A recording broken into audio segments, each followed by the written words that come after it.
فآمنوا باللہ ورسولہ والنور الذی انزلنا واللہ بما تعملون خبیر۔ ترجمہ: تو ایمان لاؤ اللہ اور اس کے رسول اور اس نور پر جو ہم نے اتارا، اور اللہ تمہارے کاموں سے خوب خبردار ہے۔ فآمنوا باللہ ورسولہ والنور الذی انزلنا، تو ایمان لاؤ اللہ اور اس کے رسول اور اس نور پر جو ہم نے اتارا۔ اس سے پہلی آیت میں مرنے کے بعد دوبارہ زندہ کیے جانے کی جو خبر دی گئی، اس کا اعتراف کرنا چونکہ ایمان لانے پر ابھارتا ہے، اس لیے یہاں آیت میں ایمان لانے کا فرمایا گیا۔ بعض مفسرین فرماتے ہیں کہ جھٹلانے والی امتوں کا حال اور ان پر نازل ہونے والے عذاب کا حال بیان کرنے کے بعد یہاں فرمایا جا رہا ہے کہ اے کافروں، جب تم نے ان کا حال اور انجام جان لیا تو اللہ تعالیٰ، اس کے رسول محمد مصطفیٰ صلی اللہ تعالیٰ علیہ وسلم اور اس نور پر ایمان لاؤ جو ہم نے اتارا ہے، تاکہ تم پر وہ عذاب نازل نہ ہو جو سابقہ کافروں پر نازل ہوا ہے۔ اور یاد رکھو کہ اللہ تعالیٰ تمہارے کاموں سے خبردار ہے اور وہ تمہیں تمہارے اعمال کی جزا دے گا۔ اس آیت میں نور سے مراد قرآن شریف ہے، کیونکہ اس کی بدولت گمراہی کی تاریکیاں دور ہوتی ہیں اور ہدایت و دلالت دونوں واضح ہوتی ہیں۔ یوم یجمعکم لیوم الجمع ذالک یوم التغابن ومن یؤمن باللہ ویعمل صالحا یکفر عنہ سیئاتہ ويدخله جنات تجري من تحتها الأنهار خالدين فيها أبدا ذلك الفوز العظيم۔ ترجمہ: جس دن وہ جمع ہونے کے دن میں تمہیں اکٹھا کرے گا، وہ دن ہارنے والوں کی ہار ظاہر ہونے کا دن ہے، اور جو اللہ تعالیٰ پر ایمان لائے اور اچھا کام کرے، اللہ اس سے اس کی برائیاں مٹا دے گا اور اسے ان باغوں میں داخل کرے گا جن کے نیچے نہریں بہتی ہیں، وہ ہمیشہ ان میں رہیں گے، یہی بہت بڑی کامیابی ہے۔ یوم یجمعکم لیوم الجمع، جس دن وہ جمع ہونے کے دن میں تمہیں اکٹھا کرے گا۔ اس آیت میں جمع ہونے کے دن سے مراد قیامت کا دن ہے، جس میں سب اولین و آخرین جمع ہوں گے، اور یہ وہ دن ہوگا جس میں کفار کی محرومی اور مسلمانوں کی کامیابی پورے طور پر ظاہر ہوگی۔ کفار اپنی ہار کا اقرار کر لیں گے، نیز اس دن اللہ تعالیٰ پر ایمان لانے والوں اور نیک اعمال کرنے والوں کی برائیاں مٹا دی جائیں گی، اور انہیں ایسے باغوں میں داخل کیا جائے گا جن کے نیچے نہریں بہتی ہوں گی، اور وہ ان میں عارضی طور پر نہیں بلکہ ہمیشہ کے لیے رہیں گے، اور یہی حقیقی اور بڑی کامیابی ہے۔ والذین کفروا وکذبوا بآیاتنا اولئک اصحاب النار خالدین فیہا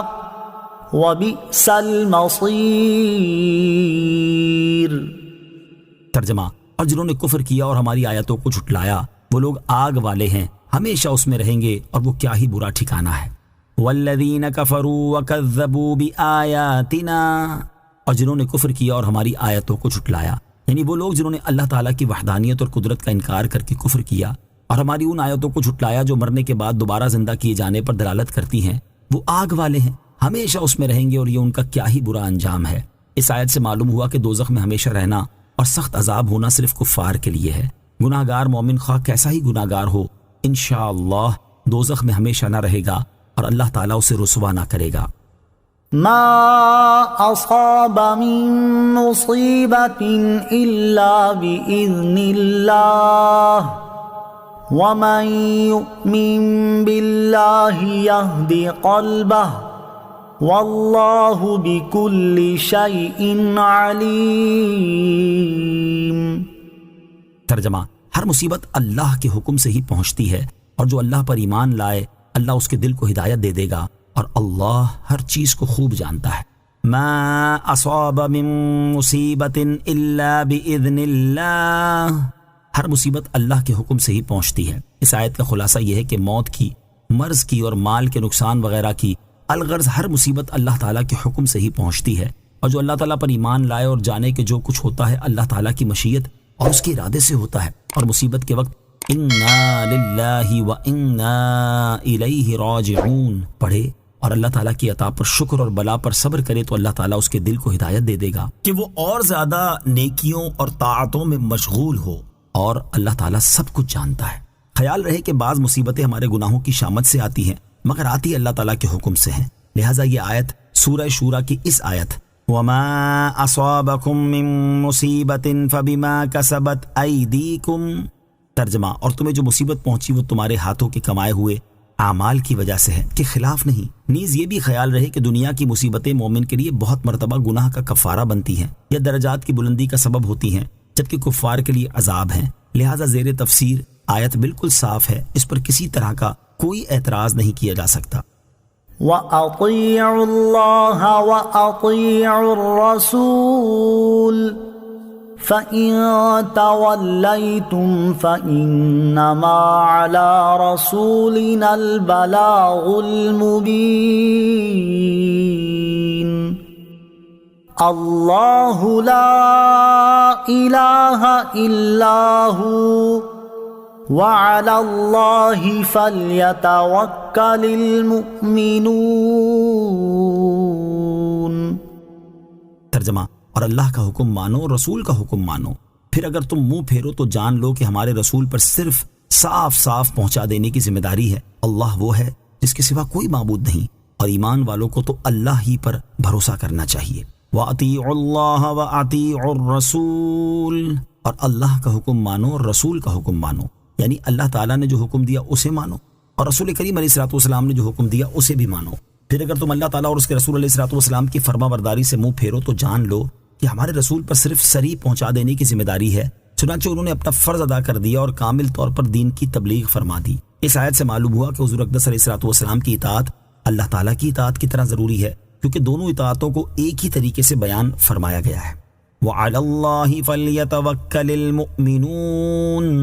اور ایمان والوں کو تو اللہ ہی پر بھروسہ کرنا چاہیے۔ یاد رہے کہ اللہ تعالیٰ پر توکل کی حقیقت یہ ہے کہ اسباب کو اختیار کیا جائے مگر اعتماد اور بھروسہ صرف رب تعالیٰ پر کیا جائے۔ لہٰذا بیماری میں علاج کرنا، مصیبت میں ظاہری حکام یا باطنی حکام جیسے اللہ تعالیٰ کے اولیاء کی بارگاہ میں حاضر ہونا توکل کے خلاف نہیں۔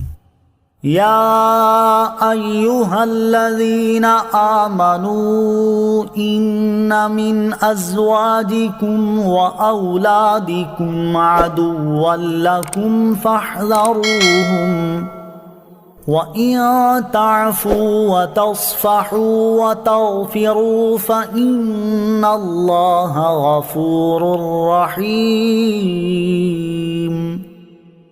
ترجمہ، اے ایمان والو، بے شک تمہاری بیویوں اور تمہاری اولاد میں سے کچھ تمہارے دشمن ہیں تو ان سے احتیاط رکھو، اور اگر تم معاف کرو اور درگزر کرو اور بخش دو تو بے شک اللہ بڑا بخشنے والا بہت مہربان ہے۔ یا ایہا الذین آمنوا ان من ازواجکم واولادکم عدوا لکم،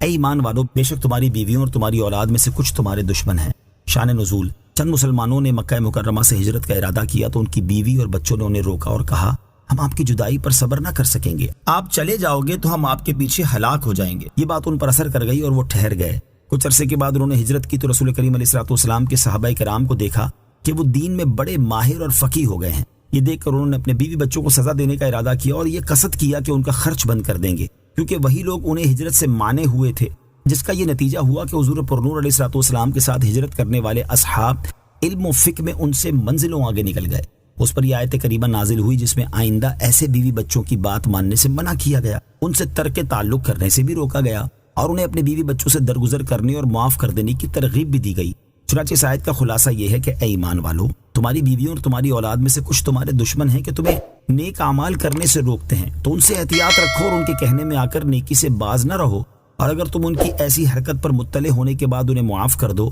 اور انہیں ڈانٹنے سے درگزر کرو اور ان کی خطا بخش دو تو بے شک اللہ تعالیٰ بخشنے والا مہربان ہے، وہ تمہارے گناہ بخش دے گا اور تمہاری خطاؤں کو مٹا دے گا۔